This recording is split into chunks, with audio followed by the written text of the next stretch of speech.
بسم اللہ الرحمن الرحیم ایاک نعبد و ایاک نستعین۔ میرے پاکستانیوں، جب میں سمجھتا ہوں کہ یہ اب حکومت کامیاب ہوگی ہے سائفر کو دبانے کے لیے، کیونکہ سائفر کے اندر ایک ایسی چیز ہے جو ڈائریکٹلی یہ جو لوگ اس وقت حکومت کر رہے ہیں اور ان کے پیچھے جو سہولت کار تھا، یہ تو ڈائریکٹلی ان کے اوپر آتا ہے کہ انہوں نے ایک سازش کر کے ایک الیکٹڈ حکومت کرائی، لیکن یہ خود ہی اپنے پیر پہ کلہاڑی مارنے کے لیے ماہر ہیں۔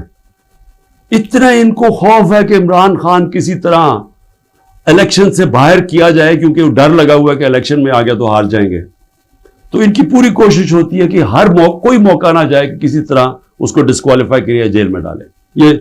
یہ کوئی 14 مہینے سے یہ لگے ہوئے ہیں۔ پہلے اس سے میں صرف اعظم خان کے اوپر بات کرنا چاہتا ہوں۔ جس اعظم خان کو میں جانتا ہوں وہ ایماندار آدمی ہے، قابل آدمی ہے، اور جس طرح کی باتیں میں نے پڑھی ہیں سائفر میں وہ کہہ نہیں سکتا۔ جب تک میں اعظم خان کے منہ سے نہیں سنوں گا میں مانوں گا نہیں، کیونکہ اس میں یہ کئی باتیں حقیقت کے ساتھ نہیں ہیں، یا تو زبردستی سے اسے کروایا گیا ہے، کیونکہ زبردستی تو اس وقت ساری 2 پارٹیز بنا دی ہیں زبردستی میں، لوگوں کے اوپر بندوق رکھ کے کہ جی آپ اس پارٹی پہ جائیں اور بندوق کر کے دوسری پارٹی میں جائیں، ان کے ہی بیچاروں کا بیڑا غرق کر کے رکھ دیا اس میں۔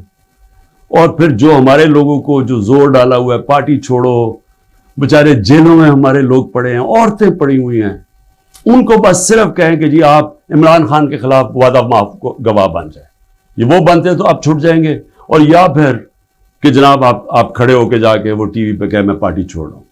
یہ اس طرح کی اس وقت جو ہم تماشا دیکھ رہے ہیں وہ اس طرح کا چل رہا ہے۔ وہ سائفر آتا ہے پاکستان، اور وہ میں جب پڑھتا ہوں تو اس میں کیا لکھا ہوتا ہے۔ سائفر میں 2 مین چیزیں ہیں، باقی تو اور بھی چھوٹی موٹی چیزیں ہیں۔ سب سے بڑی چیز لکھی ہوتی ہے کہ جی عمران خان کو آپ نے عدم اعتماد کی ووٹ میں پاکستان کے پرائم منسٹرشپ سے ہٹانا ہے، اور ایک اور چیز لکھی ہوتی ہے کہ عمران خان نے اکیلا فیصلہ کیا کہ روس جانے کا۔ آپ کو پتہ ہے روس، اور تب تک جنگ شروع ہو چکی تھی روس کی یوکرین میں، تو عمران نے اکیلے نے فیصلہ کیا، جبکہ اسد مجید ہمارے ایمبیسڈر کہہ رہے ہیں کہ نہیں، عمران خان نے اکیلا فیصلہ نہیں کیا، یہ سب سٹیک ہولڈرز نے مل کے فیصلہ کیا تھا۔ لیکن جس طرح وہ بات کرتا ہے، اسد مجید، سلام کرتا ہوں میں اپنے ایمبیسڈر کو، وہ کہتا ہے اس کے بعد جو مجھے میسج کہ ان کے خلاف آپ کو پروٹیسٹ کرنا چاہیے، ڈیمارش کرنا چاہیے کہ اس نے بڑی غلط زبان استعمال کی ہے۔ غیرت مند ڈپلومیٹ ہمارا، لیکن وہ غیرت یہاں نہیں جاگتی جب وہ یہاں پہنچتا ہے۔ سائفر جاتا ہے آرمی چیف کے پاس بھی، فورن آفس میں بھی، میرے پاس بھی آتا ہے۔ میں جب وہ دیکھتا ہوں میں حیران ہو جاتا ہوں کہ اس کی جرت کیسے پڑی ہے لکھنے کی، یہ کیسے کہہ سکتا ہے۔ اور پھر جب میں یہ دیکھتا ہوں کہ یہ کہہ رہا ہے ایک ایمبیسڈر کو کہ اپنے پرائم منسٹر کو آپ نے ہٹانا ہے، تو پھر میں دیکھتا ہوں کہ یہ میرے لیے تو نہیں ہے، ایمبیسڈر تو مجھے جواب دے ہے، تو مجھے کون ہٹا سکتا ہے؟ پاکستان میں مجھے کون ہٹا سکتا تھا؟ ایک ہی آدمی، جنرل باجوہ۔ سائفر تو جنرل باجوہ کے لیے اس نے بھیجا ہے۔ جب یہ ہوا میں کہتا گیا، میں نے ساروں کو کہا کہ اتنا بڑا ظلم ہو رہا ہے تو اس کے اوپر انکوائری ہو۔ میں نے چیف جسٹس صاحب کو میں نے وہ سائفر بھیجا کہ جی اس کے اوپر انکوائری کروائیں، نیشنل سیکیورٹی کاؤنسل کے سامنے رکھا۔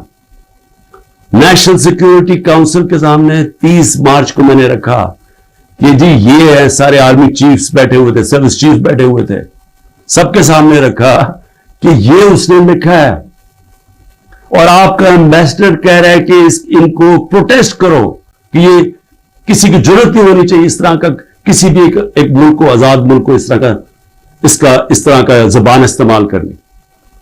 انہوں نے کہا جی ہاں مداخلت تو ہوئی ہے، تنقید کی، امریکہ کو پروٹیسٹ بھی کیا نیشنل سیکیورٹی کاؤنسل نے 30 مارچ کو۔ میں نے پارلیمنٹ میں لے کے گیا کہ ان کیمرہ میٹنگ کروائی، میں نے کہا ان کے سامنے رکھو۔ اپوزیشن کوئی لیڈر ہی نہیں آیا اس میٹنگ پہ، شہباز شریف، آصف زرداری انہوں نے بوائکاٹ کر دی. کیوں کی؟ کیونکہ ملے ہوئے تھے ساتھ. یہ اس کا حصہ تھے، یہ سازش کا حصہ تھے. کیونکہ کیا یہ پاکستان کے پرائم منسٹر کے خلاف ایک آدمی کہہ رہا ہے کہ اس کو ہٹاؤ، تو کیا یہ عمران خان چھوڑے کسی بھی ملک کو اجازت دیتا ہے ایسے؟ کیا ایران کے اندر کسی کی جرت ہے کہ ان کے امبیسڈر کو کہے کہ جا کے اپنے پریزیڈنٹ کو ہٹا دے؟ یا ہندوستان میں کسی کی جرت ہے کہ کہے کہ یہ امبیسڈر کہہ کہ جی نریندر مودی کو ہٹا دے؟ قومی غیرت ہوتی ہے، قومیں غیرت کے اوپر کھڑی ہوتی ہیں، قوم غیرت سٹینڈ لیتی ہیں، مشکل وقت گزارتی ہیں اور مضبوط ہو جاتی ہیں. دنیا ان کی عزت کرتا ہے، دنیا اس قوم کی عزت کرتا ہے جو اپنی عزت کرتی ہے. جب ایک عام آفیشل اس طرح کا سٹیٹمنٹ دے اور میں اس کو کچھ ہوئی نا، یعنی نیشنل سیکورٹی کاؤنسل میں حیران ہو گیا کہ صرف جی ہم ڈیمارش کرتے ہیں. آپ انکوائری کرنی چاہیے تھی، پوچھنا چاہیے تھا، لکھنا چاہیے تھا کہ اس نے کیوں یہ کہا. اور انکوائری جب ہونی تھی تو ایک آدمی نے سامنے آ جانا تھا، جنرل باجوہ نے. مسلسل یہ جناب ان کی میٹنگز ہوتی تھی، ان کی وہ چارج افیئر سے ملتے تھے. کیا ایسا ہے کو نہیں پتا تھا کہ پچھلے 3 مہینے کے اندر ہمارے پارلیمنٹیرینز، ہمارے پی ٹی آئی کے بیک بینچرز اور یہ اپوزیشن لیڈر سے بار بار امریکن ایمبیسی میں جا رہے تھے. ارشد شریف نے پورا پروگرام کیا، بتایا کہ کون کون سے دن کون سے لوگ گئے. راجہ ریاض کا بتایا گیا. کیا راجہ ریاض وہاں فورن پالیسی ڈسکس کرنے گیا تھا؟ جو سب سے پہلے بھاگے وہ امریکن ایمبیسی جا رہے تھے. کیا ان کو نہیں پتا تھا؟ اس میں سیفر بھی کہہ لے گا کہ عمران خان خود روس کیا ہے. کہ میں عمران خان نے خود روس کیوں جانا تھا؟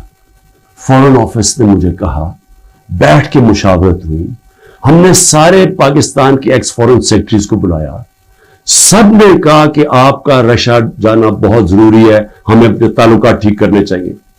پھر ہمیں 20 لاکھ ٹن گندم چاہیے تھی ان سے، وہ ہم بات کرنا چاہتے تھے، کنسیشن میں تھے. اس کے بعد جب ٹینشن ہوئی یوکرین سے تو تیل کی قیمتیں آسمانوں پہ چلی گئی، کموڈیٹی سپر سائیکل آ گیا. انہوں نے کہا کہ آپ وہاں جا کے تو ان سے نیگوشیٹ کریں سستا تیل. تو سارا سٹیک ہولڈرز کے ساتھ کہ جتنے بھی تھے انہوں نے پورا پلان کیا. ہم ٹرپ پہ جانے لگے، شام کو ٹینشن بڑھ گئی روس کی اور یوکرین کی. میں نے جانے سے پہلے جنرل باجوہ سے پوچھا کہ کیا مجھے جانا چاہیے یا نہیں. انہوں نے کہا ہم سب بیٹھے ہوئے ہیں، ہمارے خیال میں آپ کو جانا چاہیے. تو سب سے پوچھ کے میں روس گیا، میں اپنی ذات کے لیے تو نہیں گیا. تو واپس آیا تو جناب جنرل باجوہ نے اس کے 2 دن بعد کہ جی مذمت کرو کہ جو روس چلا گیا وہاں.